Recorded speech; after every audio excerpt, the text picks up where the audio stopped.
We on. Hi. Am I supposed to say anything? Yeah, you're supposed to say hi. Hi. Alright, so before we start, can you do a quick introduction? What's your name? Where you're from? I'm Jimmy and I'm from China. Where in China? Chengdu, China. Chengdu.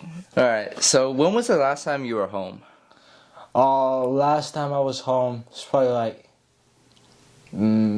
like a good, 7 months. Have you ever been away from home for this long? No, never. 7 months. Mm-hmm. So how does it make you feel to be away from home? Being away from home is like a growing up experience. It really helps me to mature from things, especially dealing with other things that I haven't had a chance to deal with. For example,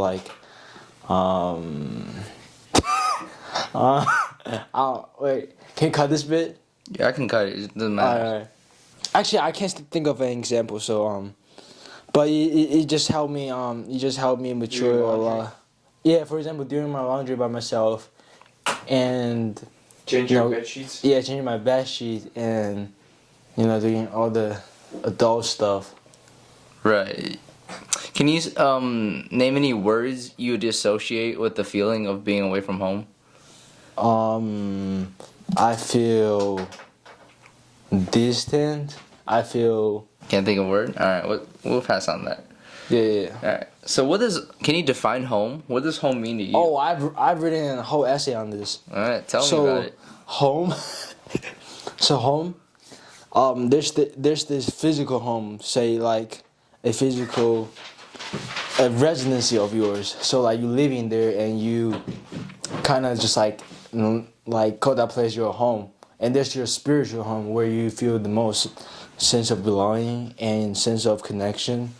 And personally, I feel like when a person's away from their spiritual home, they will always find a way going back to their spiritual home because that's where their heart connects the most. So that's my definition of home. But I still think the definition of home can be very broad, and it's really based on individual. So, but for me, I feel like home is definitely not where I'm physically locating, but like where my heart belongs and where my heart connects to the most. Yeah, totally. So another question I have for you is, do you have trouble returning home right now? Physically, yes, I do. Can you expand on that? So like travel bans is still a thing, and yeah, I think that's the most annoying thing at the moment is I can't be home whenever I want to. Right. So what are your opinions on China's zero COVID policy? I think it's bullshit because COVID is not all about that. First off, it's not all about that, and to zero the cases is a very ridiculous concept because even NMH can zero all the cases on campus. Right. Feel me? I feel that.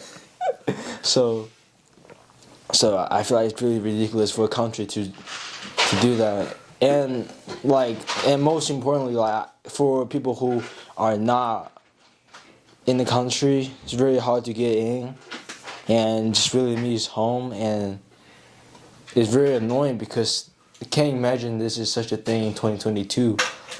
Right. So I'm really against it.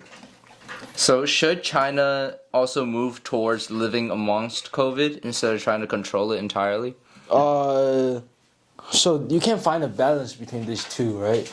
You can find a balance between not care about it at all, or just make it go zero. You can find a good balance because for China, there's 1.4 billion people there. So if China just open about cases and just resume to the time before, it would be like a complete chaos because everyone would just get COVID and people who have weaker bodies would just die. So that's not what we want to see, and but we can also control that within a good scale. It's like even some people might get COVID, but we can still live a normal life.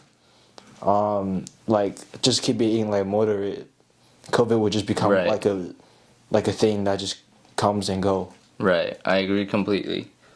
All right, that's perfect. Do you have any other thoughts or opinions on the subject you'd like to share about the pandemic, traveling? Well, I just wish this thing goes away soon and everything just gets back to where it needs to be. All right, perfect. Thank you for your time. No worries.